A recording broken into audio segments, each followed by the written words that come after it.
Hi, this is Conversations with Sebastian Galliani, episode 89. Our invited today is Konstantin Sonin. Konstantin is a distinguished service professor at the Harris Public School at the University of Chicago. He works in the area of political economy and is also an expert issues related to Russia and the international economy. Hi, Konstantin. How are you? Hi, Sebastian. I'm fine. How are you? Very well, very well. Nice to talk to you today. Let me start with a general question about your background and your career, so the audience get to know you better. Could you share with us your background and experience that shape your research interest in political economics and development? Okay, I was born in Moscow in the Soviet Union in 70s, and I grew up in the Soviet Union late late 80s. I entered the Moscow State University, the mathematics department, because basically mathematics was the only thing that was good in the Soviet Union. I was mostly interested in history and literature, but I've always been interested in history of what I thought history of today. I didn't know the words political economy or political science. I thought history of political events that are happening. So I eventually graduated the Moscow State University with a PhD in abstract algebra, but I have always been interested in economics and political economy. So I got a master degree in economics and started to work as an economist. I worked for more than 10 years at the New Economic School, a small private university, a single standing economics department basically in Moscow.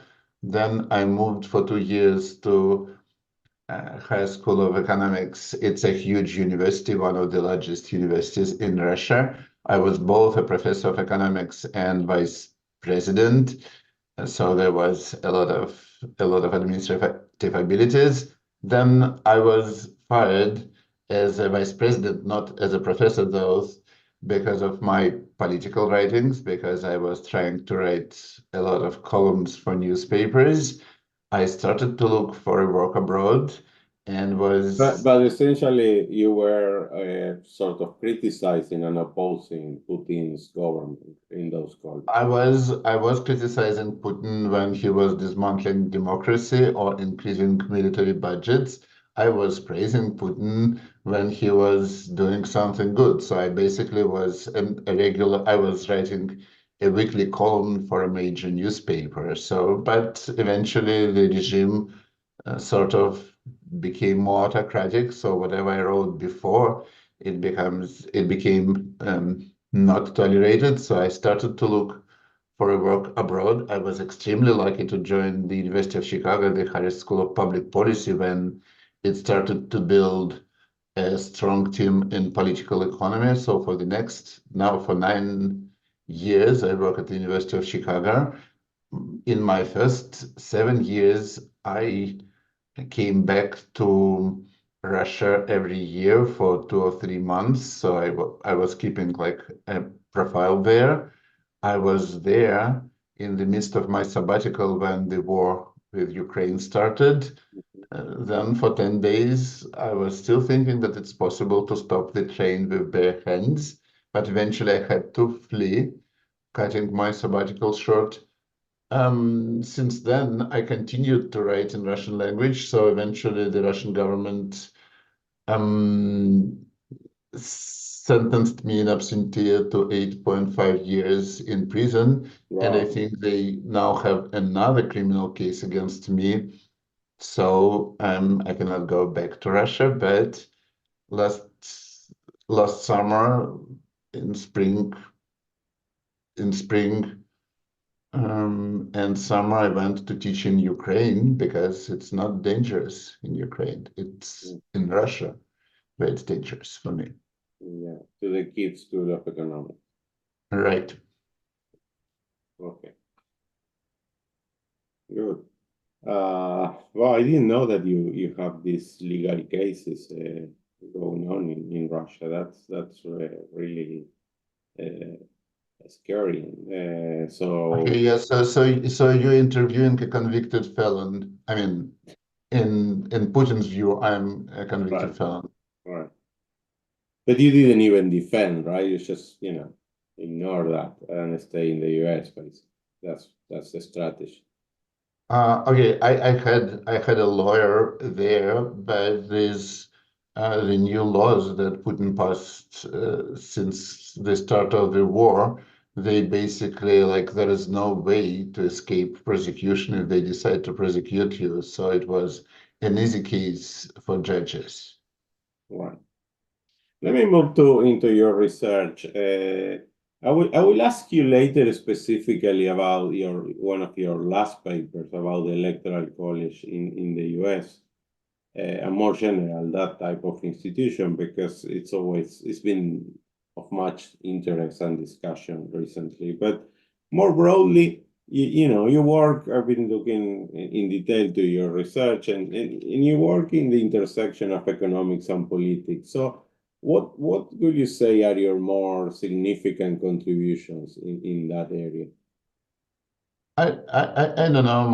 My first paper that sort of started to be cited was about Russian oligarchs because when the Soviet Union collapsed and the large-scale privatization started, there was an idea that the new institutions, the institutions of property rights protection, new laws, new courts, they will appear there is because there will be demand for these good institutions from people who acquire a lot of property. The idea is if you have a lot of property, you're interested in having good police, you're interested in having good laws, you're interested in having good government.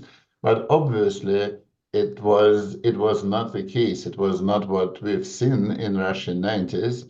So my model explained that if you have high inequality, then the rich might actually be a source of the demand for bad institutions. They might want to have poor protection of property rights because they have their own private armies, because they corrupt bureaucrats, because they build their basically own system of property rights protection. So they're not interested in good public protection of property rights. They're not interested in good institutions. So that was my first model. I'm sort of still proud of it.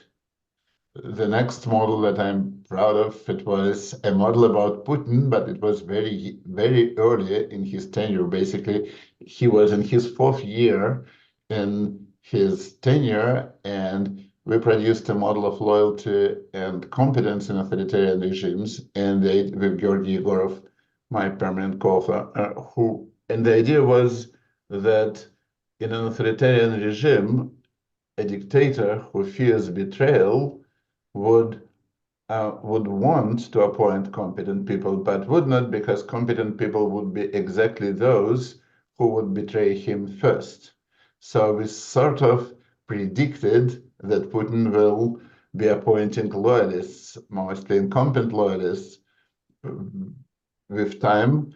And this, I think, was an extremely good prediction because by now Putin is totally surrounded by his personal cronies. And in all the positions of power, there are people who are personally loyal to him, but a lot of them are totally incompetent in what they do.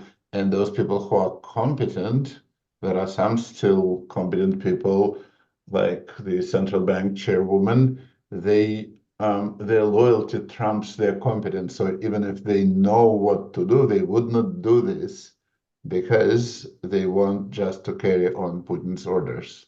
Mm, mm. But do you think that's like okay, that's more prominent in autocracies than in democracies, right? Yeah, I think this is feature both in democracies and non-democracies, and certainly we've seen democratic politicians who would surround themselves with sycophants and incompetent loyalists, but in democracies, politicians, they are always in a competition. They always need to win elections. They always need to prove that they're good. So there is a pressure for them to maintain competence. While for dictators, once they consolidated their power, there is much less accountability. They have less to prove. They could kill their opponents. They could exile them. So they do not need to. I mean, you don't need to have like much competence to kill people. You don't need to have much competence to exile people, to force people in jail. You need competence to have high growth rates. So I think it's a more problem for authoritarian leaders. Right. No, that was the point I wanted to make, that on average, right? Maybe I should have said on average, it's more prominent in authoritarian regimes. But then what I wanted to ask is if what do you think if there is like an intermediate case there of this kind of democratic governance where there is a party like the pre-Mexico for many decades that has no serious competition, or in Argentina the Peronists, and many other countries that we can name that for long periods of time. I mean, there is elections, there is other parties, but they're not serious contenders. It will you predict that you will observe this phenomena exacerbated in that case, in those. I think we've certainly observed this, like in the Soviet Union, communist parties, but sometimes with the party rule, when there is like an institutionalized ruling party, like Mexican PRI or Chinese Communist Party or the Communist Party in the Soviet Union, there still might be very fierce inside party, intra-party competition, and this is sort of puts pressure. It sort of forces politicians to be surrounded more by competent people than by loyal people. So I think it's sort of a feature of a personalistic dictatorship that where you could have like Putin now, I think he spends his time like literally with the people who were his buddies, like summer house buddies 30 years ago, and they're his most important advisors on science, on war, on all things. And so this is more a feature of personalistic dictatorship than of party dictatorships. Right. Okay. So the key is the competition and the possibility of change that is not present in these autocracies, basically. Right. And any other paper or point that you want to highlight from your long? Okay, I could highlight another paper, Yeah. which is sort of become more salient. Back 15 years ago with Georgy Egorov and Daron Acemoglu, we wrote a paper on, it's called The Political Theory of Populism, and it was a model, a theory. Unfortunately, we labeled the directions in the model. We were talking about left-wing populism, although the same theory would have applied to the right-wing populism, and it will be very much about Trump. So it's a model about Trump, but we sort of wrote a paper as if it was about a left-wing populism. And the idea was that when voters distrust politicians, when voters suspect that politicians might be bought by special interests, then politicians might take extreme positions to signal that they are not bought by the special interests. So like in this model, like speaking, for example, about Trump in 2016, like when he was saying that he will be building a wall, or that he will be deporting millions of undocumented migrants, he might not literally mean this, but it was a signal that he is not going to be like the usual Republican swamp establishment who is going to make a deal on immigration. So basically, like in this model, it's possible to have in equilibrium all politicians, all competing politicians, to take positions far more extreme than the median voter, because they want to signal themselves. They want to most extreme of them, they want to set themselves apart from those who are suspicious of being corrupt. So that was, I think, a very good theory. Right. But yeah, I know the paper well. One thing that occurs to me when you were saying this is still, and going back to Trump specifically, right? A lot of people remain same, and I'm not defending his government. I'm just saying that he didn't do much regarding immigration, for example, compared to what he said in the campaign.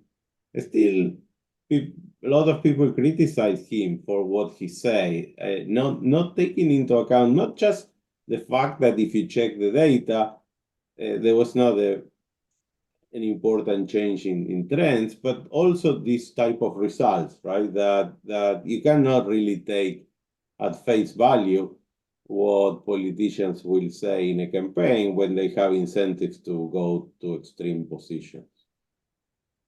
Okay, I think that's true what you said about like the actual changes, although there were noticeable changes under Trump, but I think Trump sort of revolutionized, like he basically reversed the position with the Republican Party. So within the Republican Party, the his position on immigration, on trade, they're basically 180-degree reversal of what Republicans were before. So this is a major departure of what was there before. And yes, I think that he's sort of a good example of a politician who should be understand, like it's a good saying that Trump detractors, they take his words literally, and Trump supporters take his words seriously. I think that's when he says about something very outrageous. For us, this is just like literally, for those who didn't vote for him, this is literally outrageous. But for his voters, it's just a signal that he takes this issue seriously. They do not take what he says, that he's going to deport, that he's going to jail his opponents literally, but they take this as a signal that he like really hates Lynn Cheney, that he's not going um, to strike deals with her. And I think that's what his voters want from him. Okay, let's move to this recent paper you did on the Electoral College, on the Electoral College, where you have this a perspective really that contrasts with many critics that argue it's an outdated institution, right? So can you sort of explain what are your arguments in that paper to defend the Electoral College? I mean, at least in some directions, right?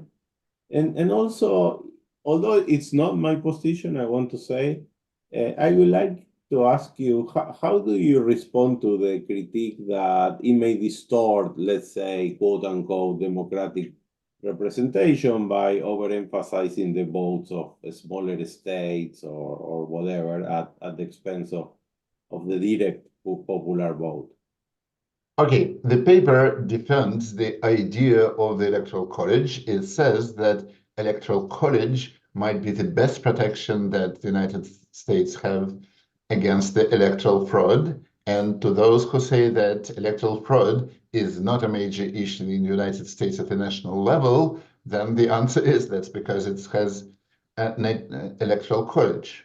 And interestingly, this is sort of a complicated issue because normally we would have like, I don't know, a comparison group. We will have ideally a treatment group, a control group. But the problem is that the United States is basically the only developed country that has such a strong presidency. So there is no other countries to compare, and other countries that have a strong presidency, they typically have issues with electoral fraud. They typically have issues with constitutions being changed quite often. In many countries, constitutions are not stable. So basically, for me, a motivation to work on this paper was sort of like a big question that, of course, you have this United States and you have this weird electoral system with the Electoral College. But the basic, perhaps the most important fact is that the United States is the only country in the world that has a stable political system for more than 200 years that actually works. All other countries, like we know about, we know so much about deep, for example, French culture, but over 200 years they had five different constitutions. And the current constitution in works is just for several decades, maybe for 7 decades. Perhaps United Kingdom is sort of different, but they do not elect strong executives. They have only parliament and a constitutional monarch. So basically, like people say, let's reform what is in the United States. But I think the more important thing is thinking we want to reform something that worked for some reason for 220 years. And in fact, there were a lot of things in the United States Constitution that made it sort of uniquely stable. Of course, the idea of the Electoral College was perhaps not stability. It was the idea to protect a certain minority, right? So if a constitution were fully democratic, if everything is decided by the majority vote, then there is zero protection for minorities, right? Right. So the Constitution had a lot of built-in things that protect minorities. For example, the way the United States Senate is structured, it's basically protecting small states. And the Electoral College, in part, it was protecting the minority, the slave owner state. Of course, this is totally a wrong minority to protect. But the thing is that if you build in some feature that protects minorities, then sometimes it happens that it protects a wrong minority, right? You cannot choose in advance what minority you are protecting. There are a lot of institutions in the United States that are sort of make the political system extremely stable. But the flip side of this stability is that everything that was wrong like 200 years ago, it's sort of preserved. It's difficult to get rid of it, right? But notice that this is a kind of an important trade-off. If something is easily changeable, then it's almost by definition not stable. Right. So I think what we know from other countries that are no less, I don't know, interesting and fascinating than the United States, think, I don't know, Brazil, Argentina, Germany, United Kingdom, Switzerland, Japan, all countries in the world, we know that the political stability is a major issue. Constitutions break down, electoral systems are dismantled. So I think like a major reason to protect Electoral College is that this is something that actually works. And in this paper, we tried to sort of focus on a specific issue that makes it working. The fact that it protects against electoral fraud by basically forcing the parties, contenders, to concentrate their efforts in the states which are politically divided. Like imagine if the Democrats had to steal votes in California and Republicans would steal votes in Alabama, then I think they would not have any problems doing this. Republicans would easily steal 200 votes in Alabama. Democrats would easily do this in California or in New York or Massachusetts, right? But it's much more difficult to steal votes in Georgia. It's much difficult to steal votes in North Carolina or Michigan because everything in the government is closely divided. It's extremely costly to manipulate elections there. So that's our theoretical argument and overall argument in favor of the Electoral College. No, that's very interesting. I mean, when we arranged this conversation was before the election, and this in my mind was something very important I wanted to discuss with you, because it could have happened that Trump did not win the popular vote, and this discussion would have been very prominent. Of course, it's motivated by self-interest, because it's clear that many of the people that criticize the Electoral College are very happy with many protections to minorities in the Constitution, right? Other protections. So they understand the argument. It's not that the argument is not understood, or that it's not the case that the critics of the Electoral College say in every possible dimension of policy decision we want just a simple majority, right? Yeah, that's right. I wonder after this elections 2024 if there will be less arguments in favor of dismantling the Electoral College, because the Republican candidate won both the Electoral College with some margin and the popular vote. Also, I mean, the margin in the popular vote is small, but it's much smaller than the margin in the previous elections. But at the same time, it went into the same direction. So you cannot say that Electoral College somehow misrepresented the will of the majority. Let's move on to Russia, where, as you already mentioned, you follow very closely, and it's really a very important country in what's going on in the world these days, right?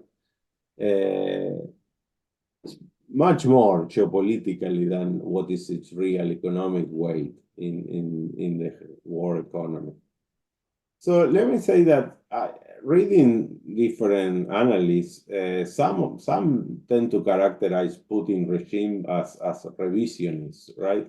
Suggesting that it aims to reshape the international order.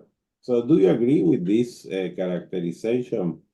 And how do you see Russia's action under Putin leadership influencing that global order? Okay, I frankly think that the Putin's regime in Russia is sort of an aberration. Of course, to have an authoritarian regime in Russia, there is no surprise. Russia, almost all the regimes were authoritarian, but a regime that basically starts a war of conquest against a big neighboring country, the regime that basically finances terrorists around the world, the regime that starts wars in distant countries with no national interest there, this is like an aberration. We've seen these kind of aberrations because, you know, social scientists now for almost 100 years, they try to explain the rise of Hitler in Germany, and it's very difficult to explain how Hitler, like this abnormal, evil, anti-human regime, how it derives from the German history, which is pretty standard European history. The same thing about Russia. Russia, of course, it's sort of an exceptional country because of its communist part, but in other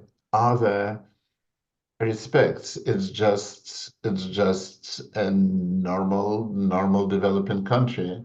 In fact, influential economists and influential political scientists, Andrei Schleifer and Dan Trisman, 20 years ago, they wrote an influential paper in Foreign Affairs called that, saying a normal country, about Russia, saying that Russia has become just a normal developing country.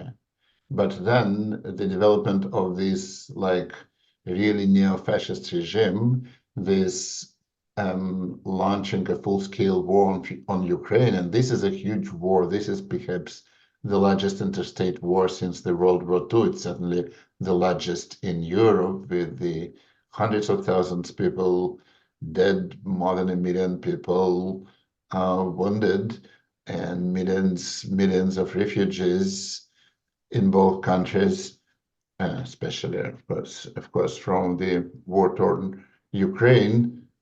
I think it's sort of an aberration, so it's not a natural regime for Russia. But the second part, do you think that Putin really is very interested in reshaping the international order? Okay, I think he talks about this, but I do not think that Putin is very strategic or very smart. I think that he attacked Ukraine because he thought, totally misguidedly, he was misinformed. He thought that Ukraine is weak and this will be an easy victory. So I think about him like more like a small-scale criminal. You know, he's like a product of the 90s when criminal gangs were like ruling St. Petersburg, where he was the second largest city in Russia, where he was a government official, and he had extensive ties with these criminal gangs. And I think that he has this criminal mentality. Basically, you grab what is lying there, you try to exaggerate your importance. I do not think that he actually thinks about reshaping a world order. If he does, then it's like totally delusional, because Russia is 1.5% of the world GDP. How a country of this size could reshape anything? That's delusional. Right. No, I agree with that, and that's what I was pointing out before, that essentially seems that Russia has more weight in the international arena because it still has nuclear arms than what its economy or its army really. But international arena is a sort of strange thing. Like, if you look at the New York Times or Washington Post headlines, then you would be surprised how much attention is paid, for example, to what North Korean leadership does. North Korea is totally unimportant country. It cannot do anything important. It does not influence anything, but it somehow grabs the public attention. And I think in part this is also about Russia. I think people who love to talk about geopolitics, they are just too much used to think about Russia. Russia does not alter geopolitics in a big way. It's sort of dangerous. Putin is sort of a dangerous criminal, but he's not changing the world. Right. But certainly Russia did a lot more impactful things than North Korea, for example. It was sustaining the regime in Syria. But it basically the reason that Russia had so much influence in Syria, because all other countries, France, United Kingdom, the United States, China, were smart enough to stay out of Syria. It might be like that the United States stayed out of Syria. It was probably bad for Syrians, but it was good for the United States, and it was only Russia that was stupid enough to invest tens of billions of dollars to waste it there.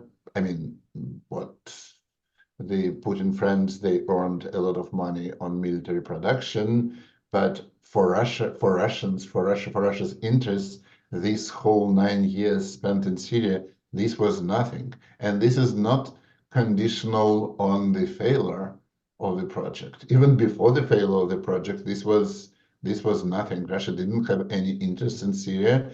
It did not benefit Russian people in any way. It benefited Putin, and it benefited his close friends and perhaps Russian generals who were having like these victories when your airplanes bomb rebels who do not have any kind of air defense. This was easy victories, but for Russia, this was nothing. Right. Yeah, and that was precisely Trump's argument yesterday, I guess. But still, it has right now that failure. It's not things are not going as expected, as you say, in Ukraine. The army, in the Russian army, it's having serious setbacks there, and the economy is doing really bad in Russia now. So how do you think all this is going to evolve for Russia, for Putin's regime, and also for the war in Ukraine? How do you envision that to finish? Okay, I think the war in Ukraine is raging right now. You know that in the third year of the war, more people die every day, more people are killed every day than in the previous years. So the war is actually now in a more intensive stage than it was a year ago or 2 years ago. So there is like battles raging across the huge frontier, and hundreds of Russians, much less, but hundreds of Ukrainians die every day in this war. And this is basically a stalemate. Of course, Russian army have been advancing over the last couple of months. But the thing is that Ukraine is actually a huge country. I mean, a lot of people look at the map, they see how huge Russia is, but Ukraine is also a huge country. So with the same tempo, it will took years and hundreds of thousands of dead Russian soldiers to get to big Ukrainian cities. So basically, it's like a stalemate. I hope that the war will end soon. I think it will end with the ceasefire and the borders frozen. I think it would require either accepting Ukraine to NATO or putting European, perhaps American troops on the ground, because otherwise Putin will attack again. And after that, I expect that there will be an economic miracle in Ukraine, something like an Italian economic miracle after World War II, or maybe like Polish economic miracle after the collapse of the Soviet Union. And in Russia, I fear that it might be bad for many years. The war will stop, but some nasty regimes may be slightly better than Putin's, less extremist, less ideological, would be there, but there will be no reforms, and there will be only dreams about the restoring of the former glory. But do you think that there is a chance for Ukraine to get admitted to NATO as a result of? Oh, I think it's perfectly plausible. I mean, I think that basically the main problem is how to stop the war, because once the war is stopped, what's the problem with admitting Ukraine to NATO? In fact, Ukraine will be one of the major military powers in Europe. So in terms of conventional forces, Ukraine will be perhaps the strongest European army when the war ends, right? Yeah, It's I agree with that, and some people, in the field of international relations or geopolitics say because of that, then it's not that urgent for NATO to admit Ukraine. It's not my position. I just mentioning. I think probably.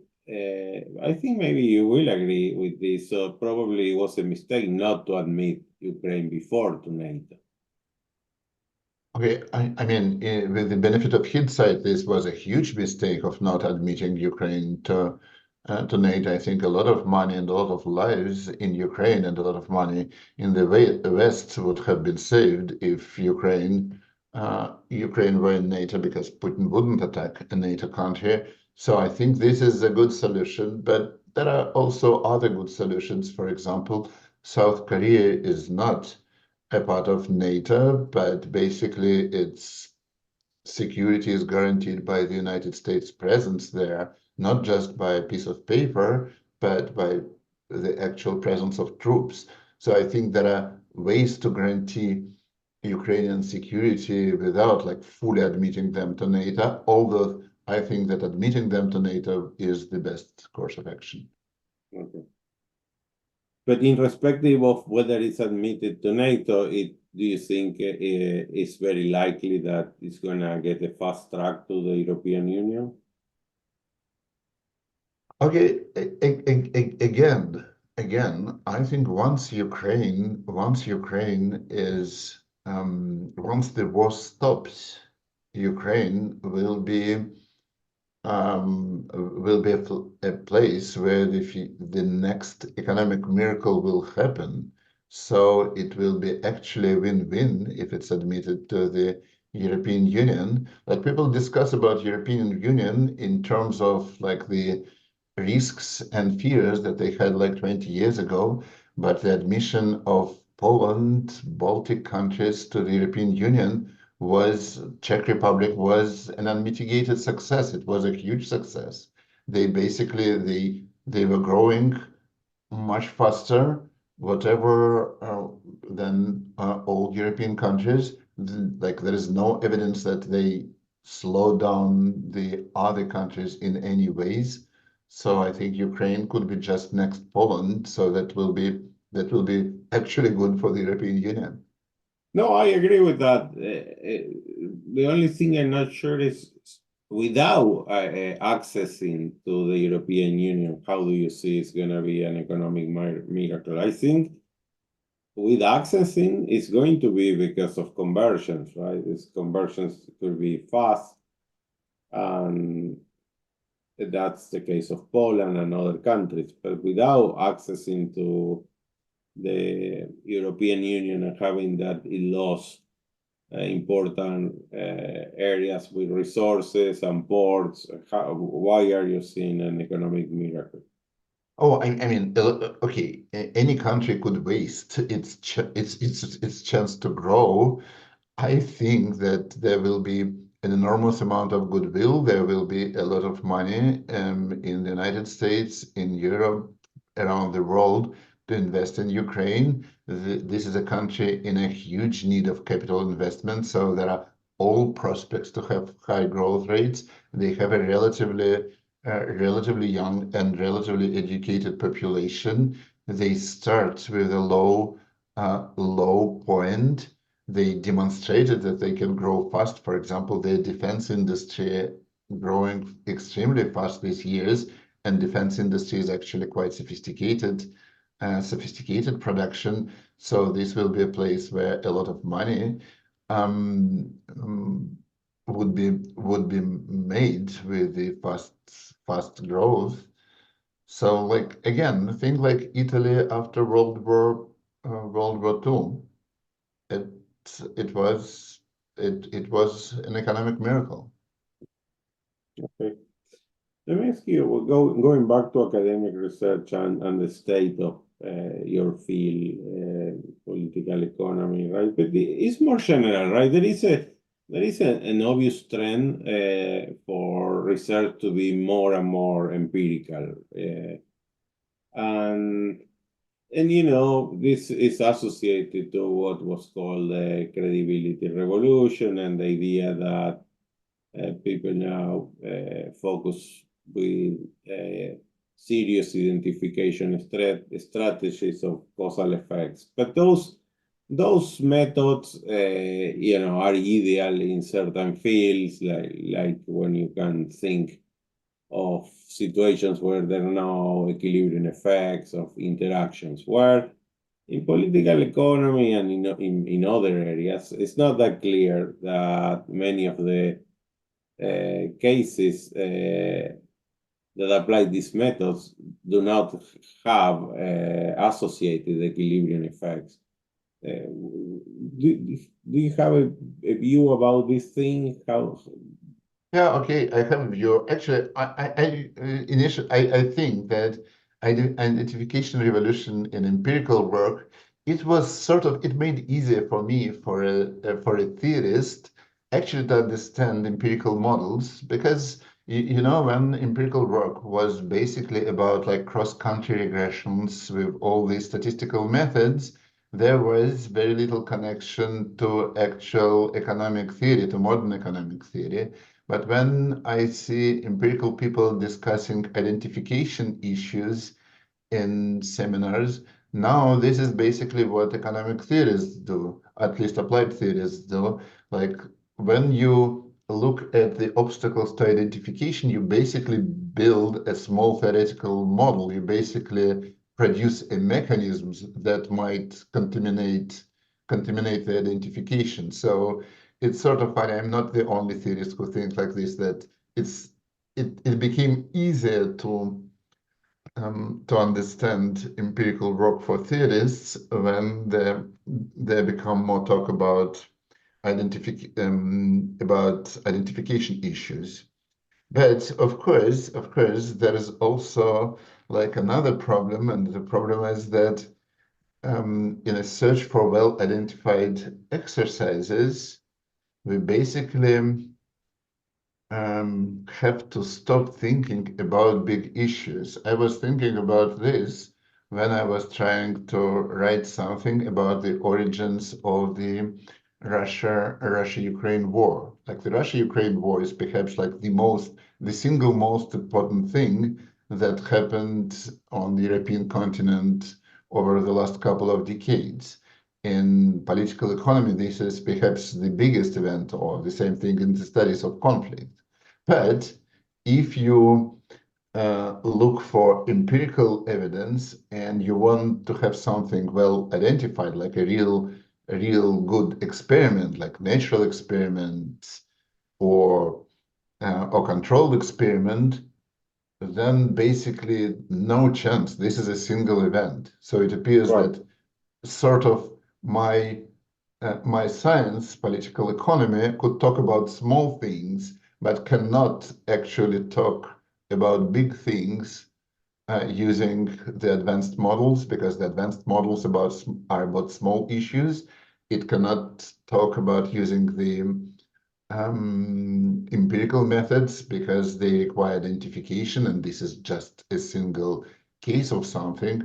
So there is a frustration like this, but still, I like when it goes. I like when there are new methods. I like when we stop talking about phenomena that were statistical artifacts rather than like established facts. No, I agree with that, but the point is whether we don't need to argue for a more balanced production of research in which, I mean, there is in my mind there is a clear place for case studies that are understood. The causal mechanism are understood through a model, through a theoretical model. But the point is, I want to explain this, and this is not obvious without an equilibrium modeling. For example, let's say the American independence. Well, if you look at all the history, it just look from the American side, but you can easily go to Adam Smith and find, well, what about the British side? Why they didn't give representation, right? So then you say, okay, that's a puzzle. Let's just put the model, and that is just an example. I don't want to discuss the example in specifically. I'm just saying, and it's in agreement with what you say. I'm just extending the point that yeah, no one will. I think serious will be against the development of better methods to do apply, but because it requires certain specific identification condition, it doesn't apply to many important cases, specifically in areas where, you know, things could be national and the variability that you find is regional, but the phenomena is really national, or there is a unique event that still is very important, as you mentioned. Yeah, I agree with this. And I think like in my ideal world, the top journals, like the attention of the profession would be sometimes like slightly more focused on important issues, even if the identification is imperfect, if there is no good experiment, if the results are speculative, then it's sort of fine, because sometimes it's better to have some vague understanding about an important question than an extremely precise and well-identified answer about a non-important question. Okay, okay, that's a good definition. All right, Konstantin, thank you very much for the conversation. It was a pleasure, very informative. Thank you. Thank you.